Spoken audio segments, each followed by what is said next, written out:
Welcome to another edition of ABI Podcast. This is Melissa Jacoby. I am the ABI Scholar in Residence for the spring of 2016 and also a professor at the University of North Carolina at Chapel Hill. Today we're talking about successor liability, an issue that plays a very large role in discussions of Chapter 11. We have a wonderful guest, Michael Reed, a longtime partner and now special counsel at Pepper Hamilton in Philadelphia. And in addition to practicing in the field, he's published articles about these issues at very useful intervals for us in the mid-1990s, in the mid-2000s, and he's also a contributor to an ABI book that's in the works, Bankruptcy and the Environment. Welcome, Mike. Thanks for being here. Melissa, it's an honor and pleasure to be with you. So let's go back to the basics. What do you mean when you say successor liability? Successor liability is an issue that potentially arises when a company engaged in business transfers its assets to another entity. The transferee might be a third-party purchaser or the reorganized debtor under a Chapter 11 plan. Successor liability refers to the potential liability of the transferee for any debts or liabilities of the seller that remain unpaid after the sale. Those debts and liabilities might be ordinary debts, such as unpaid trade or contractual claims, or more sophisticated liabilities, such as so-called future tort claims or liabilities for environmental contamination. The general rule is that an asset purchaser does not incur liability for the debts of the seller solely by reason of the fact that it acquired the assets. I refer to this general principle as the rule of non-assumption of debt. Successor liability refers to an exception to that general rule. Successor liability can be imposed by statute or under common law. The four generally recognized bases for successor liability under the common law are: 1, where the purchaser agrees to assume the seller's debts; 2, where the transaction amounts to what's called a consolidation or a de facto merger; 3, where the purchaser is deemed a mere continuation of the seller; or 4, where the transaction is fraudulent in an attempt to escape liability. So in a bankruptcy context, the goal then for all parties involved is to know what the baseline is. They have to know what state law otherwise would have provided and then see if they are changing that result. Assuming that you're talking about state law, successor liability can also be imposed under federal statutes. Okay, so under applicable non-bankruptcy law then. Mm-hmm. So Right. We'd look to those sources to see if there's even a possibility of successor liability in the first place. Those are the sources we'd look before we even get to the bankruptcy question. Right. So what prompted you to start writing articles on successor liability and bankruptcy? I'm sure you were encountering it a lot in your practice, but many people encounter things in their practice and don't write scholarly articles, so... Well, as you know, I've written and published a lot of articles throughout my Yes. career. During the 1980s, I became involved in Chapter 11 cases that dealt with environmental and mass tort claims. I also became active in the Business Bankruptcy Committee of the ABA section of Business Law, where I chaired a subcommittee focused on mass tort and environmental claims. It became apparent to me that selling assets as opposed to the traditional reorganization model was going to be a growing trend in Chapter 11 cases. And I believe that to make that work, the issue of successor liability would have to be addressed, although, of course, successor liability can be an issue under the more traditional reorganization model. So I thought that that would be an interesting topic to write about. Well, and it certainly has only seemed to grow in significance as we've moved along, especially as 363 sales are on the rise. So you mentioned environmental, you mentioned mass tort, and is it really those in combination with 363 sales where we should be most ready for these questions to arise? Well, I think that there are a number of factors that one might look at to see whether there's a risk of successor liability. So, for example, is the seller engaged in a business? Obviously, that would be a factor. What's the financial condition of the seller? Is the seller insolvent? Is the seller going out of business? Is there going to be a seller, a going concern left over after the sale occurs and the buyer acquires the assets, so that creditors of the seller would have recourse against the seller? Is the purchaser acquiring all or a substantial portion of the seller's operating business? Is the purchaser going to use the same management, employees, locations, the same name as the seller when the purchaser acquires the business? So those are some of the factors that you would look at to determine whether there's a risk of successor liability. Successor liability can arise in high-profile cases like the General Motors bankruptcy, where there's ongoing litigation right now over successor liability. But it can also arise in more ordinary cases where a financially troubled seller transfers its assets to a buyer, leaving unpaid trade claims. Sure. So it's a really wide range of cases that are affected, it seems. And yeah, it's not just a big claim issue. I'm sorry, a big case issue. Sure. And we also, especially given the prevalence of 363 sales, even in cases of a smaller size, one could see how the two could collide. So you mentioned you've been thinking and working on this at least since the 80s. Can you characterize sort of, if we take the long view, of some particularly notable changes as we move sort of from decade to decade and we'll go up to the present? Yeah, I think I stuck my toe in the water in the 1980s, but I jumped into the pool in the 1990s, so it's interesting on a decade by decade basis. I think you can, as I look back over what's happened since the 1990s, I think there's some trends. When I published my first article in the Business Lawyer during the 1990s, the mid-1990s, the ability of an asset purchaser to acquire property from the seller in a bankruptcy sale free and clear of successor liability was still somewhat uncertain in my view. By the mid-2000s, when I published my second Business Lawyer article, the case law at the Federal Court of Appeals level began to make it clear that in a properly structured bankruptcy sale or Chapter 11 reorganization, assets could be sold free and clear of successor liability. The most notable decisions were the Fourth Circuit's 1996 decision in a case called Leckie Smokeless, that's Leckie, Smokeless, involving coal companies, and the Third Circuit's 2003 decision in TWA involving an airline. Since then, the most prominent decisions on successor liability arising out of the General Motors and Chrysler bankruptcy cases have continued to follow the precedents established by the Fourth Circuit and the Third Circuit in those earlier cases. So it's interesting in that, I suppose it depends on one's perspective how one views these cases. When I teach the cases like Leckie or TWA, the students have a lot of concerns about the impact on, of course, the claimants in those cases, and yet we do see, as you said, the case law seems to continue to go the direction that claims of all sorts can be relieved in a 363 sale over objections, and taking us where we are today. So, I mean, one question that comes up that's really the flip side is there a mechanism to adequately address the liabilities that have been incurred? We see in the mass tort cases channeling injunctions and representatives and the like, and then we see that the old co has some adequate funding to at least partially compensate the plaintiffs, but that's not always true. Do you see changes on that side of the equation as well? Better efforts to make sure that the procedures look fair and that there's compensation mechanism set up?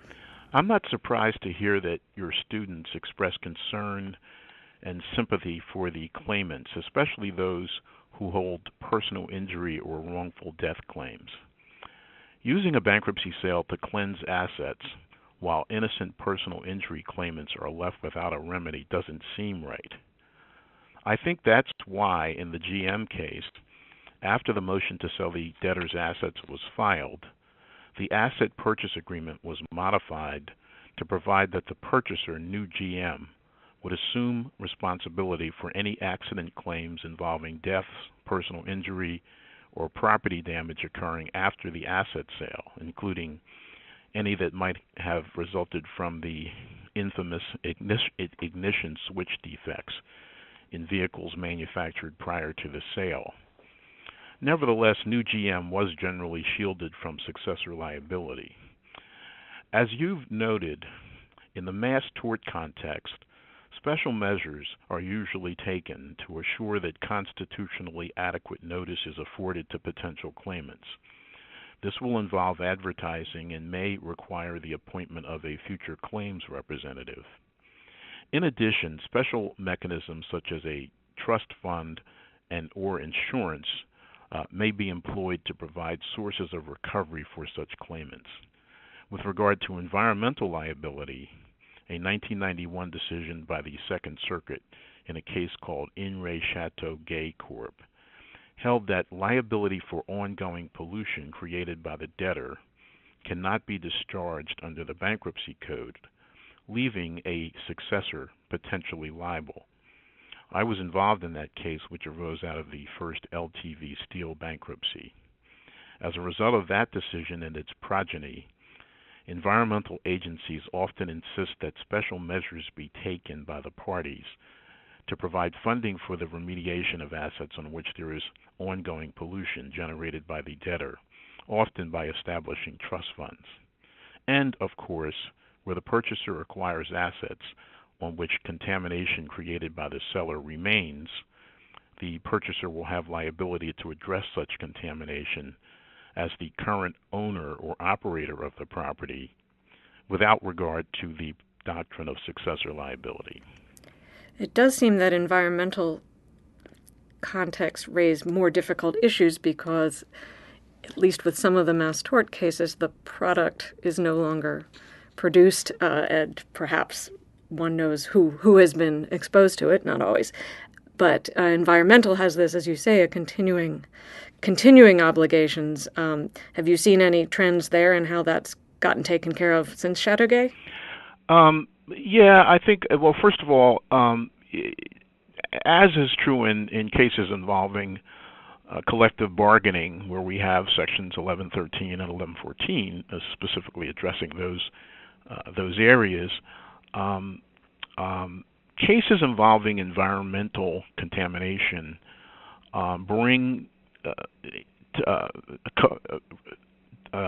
involve a collision between two important federally recognized public policies. One, on the one hand, the benefit of reorganizing financially distressed enterprises, and on the other hand, the importance of protecting the environment and providing for sources of funding for that protection.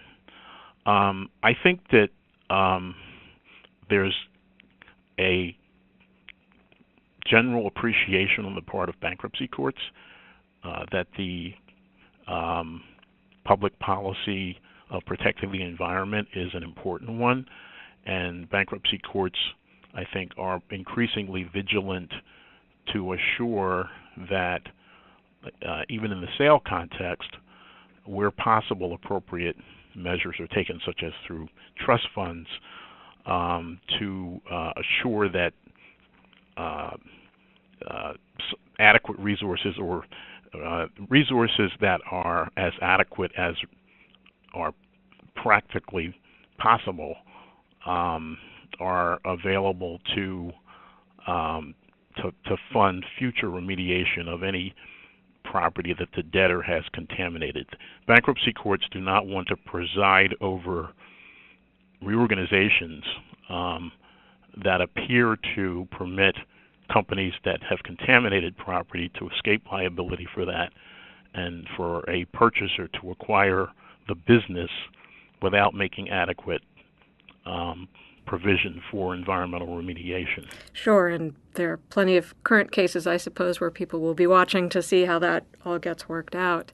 So far we've been talking about the group of plaintiffs, although, as you mentioned, it might just be a smaller number. of presumably unsecured creditors versus sort of the debtor or the successor to the debtor, the buyer.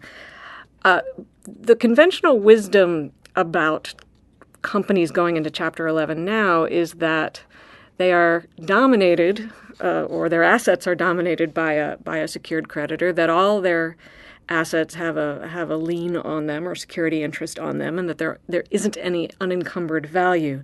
Now, putting aside whether that is always true or whether that should be true, how has that changed the leverage of all the parties in these cases when you have the kinds of claimants who are even more likely than to want to look to the buyer because they're less likely to get anything from the bankrupt seller?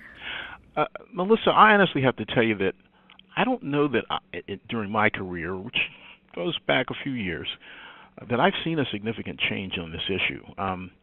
Since I started practicing bankruptcy law during the early 1970s, it's been my experience that by the time a financially troubled company ends up in bankruptcy, its lenders have taken security interest in all or substantially all of its assets.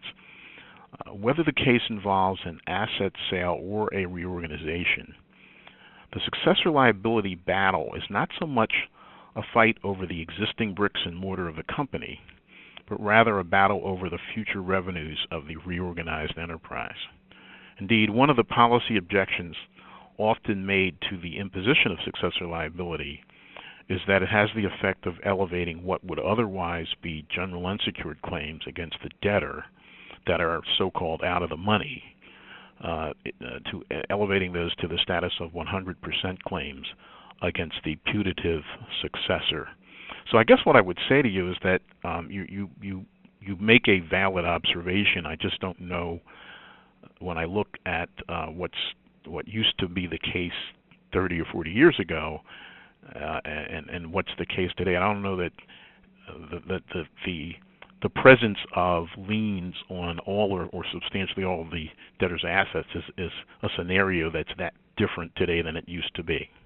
Fair enough. So we have a new batch of cold cases that's renewing interest in successor liability questions, environmental liability questions. And I am not presuming you're involved with those cases, but rather asking in terms of your longer view of examining these issues in a scholarly way over time, whether there are certain takeaways or ideas you would offer for newer lawyers to this area. Well, Melissa, I don't know whether I should say regrettably, but I am not currently involved in any of those coal company cases. I have had some involvement in such cases in the past. But the current spate of coal company bankruptcies is likely to give rise to successor liability disputes. In coal industry cases, the issue of successor liability can come up in a number of ways, and there are two particular ways that I want to note. First, collective bargaining agreements often have clauses that impose liability upon a successor employer for any unpaid obligations of the predecessor. Second, successor liability claims are also likely to be asserted under a federal statute called the Coal Act, which is a statute that provides for health and death benefits for coal industry retirees and imposes liability upon any, quote, successor in interest, unquote, of a operator that shuts down for premiums to be paid to a benefit fund or a benefit plan established under the Act. In a case called Walter Energy, a Chapter 11 case that's presently pending in the Northern District of Alabama, a federal district court recently held that the debtor's liability for premiums under the Coal Act are interests in property within the meaning of Section 363F of the Bankruptcy Code, and the debtor's assets can be sold pursuant to Section 363 sale, free and clear of those interests. The court followed the Fourth Circuit's similar holdings in the Leckie smokeless case back in 1990, which was handed down in 1996. These can be complex and difficult issues. However, attorneys that are involved in these cases today are not going to be writing on a blank slate. I recommend that they study the most significant published decisions on the issues and avail themselves of resources that we didn't have in the mid-1990s, which is the vast library of documents, pleadings, and agreements that are now available as a result of electronic filing that they can utilize to look for forms and other resources that can be helpful. Of course, as always, it is wise for attorneys involved in cases that have not had prior experience, to consult with practitioners who have had experience with these issues.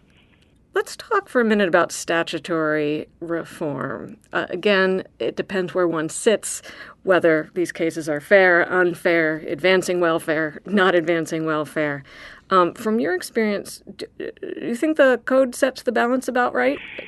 Well, first of all, when we talk about the word, one of the things that's often made me laugh over the years is Congress's love of the term reform. Whenever, Tax Reform Act, the bankruptcy, all kinds of bankruptcy reform, every new embellishment on comprehensive statutes like the Internal Revenue Code or the Bankruptcy Code, or many of them are characterized as reforms.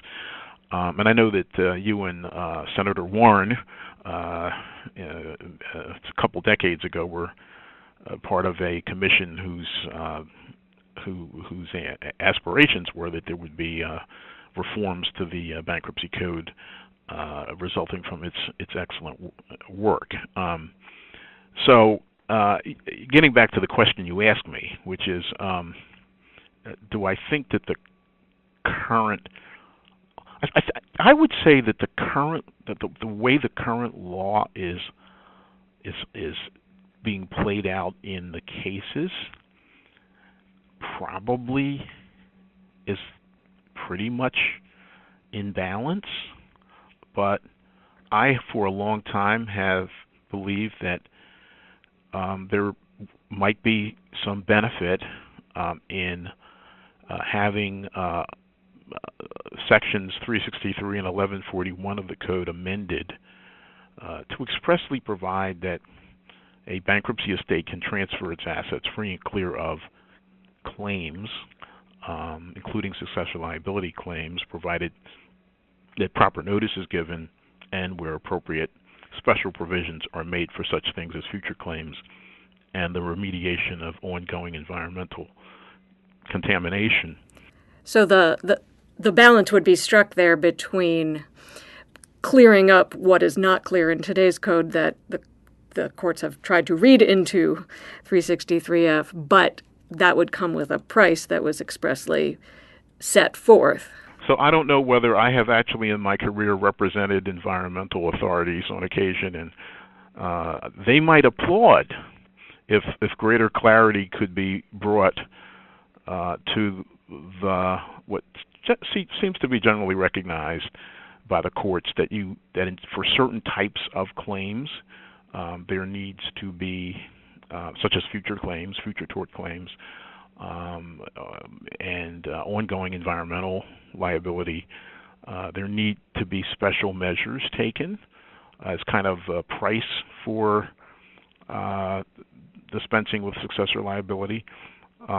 You kind of see, at least with regard to the future tort claims, you see that balance struck in the Manville amendments that were put in, I believe, in 1994, where you had those amendments specifically authorized a reorganization involving asbestos liability that would expressly deal with successor liability.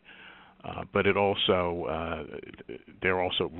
also required that mirroring what happened in Manville, there be special provisions made for a representative to represent the interests of future claimants, and special provisions made for the payment of future claimants.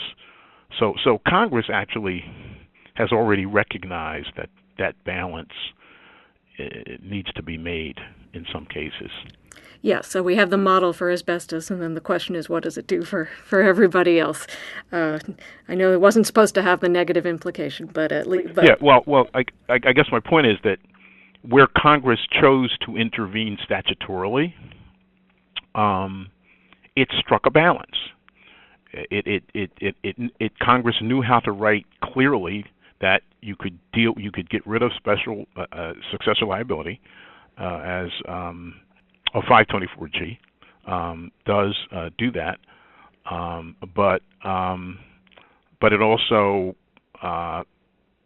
recognized that special provisions needed to be made for people who could be particularly disadvantaged by clearly cutting off successor liability.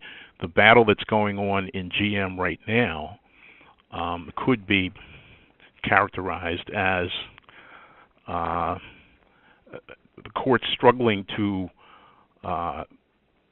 arrive at the appropriate balance in the absence of a statutory framework that was imposed by the Congress, as in the case of asbestos bankruptcies. So you've mentioned the role of the courts here just now, and then earlier talking about we're very lucky in the bankruptcy world to have a merit-selected bankruptcy bench, and judges very carefully dealing with the issues before them. Are there techniques that you've seen that you think have worked particularly well in dealing with these issues that you'd like to emphasize as we close out?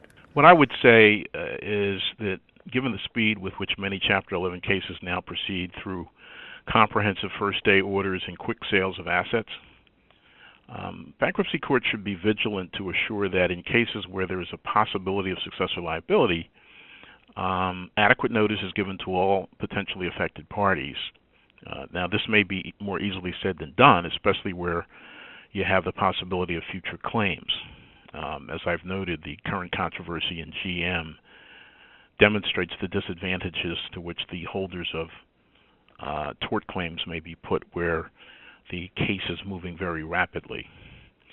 I would commend to interested readers Judge Gerber's decisions in the GM bankruptcy case, which I think contain interesting analyses and discussion of the extent to which the interests of certain constituencies, such as tort claimants, can be adequately represented in the early stages of a major reorganization case where many of the important decisions are being made. So I want to thank you, Michael Reed, for joining me today. It's such a pleasure to have you here. It was a pleasure to be with you, Melissa. And I'd like to recommend to the listeners to read Mike's scholarship in this area. I always learn a lot from it, and especially the way that it does track sort of the changes over time and the evolving landscape. And I'm looking forward to the chapter in the forthcoming book as well. And I'd like to especially thank listeners because this is my last podcast of my Scholar in Residence gig at the ABI for spring 2016. So it's been a pleasure. Thank you.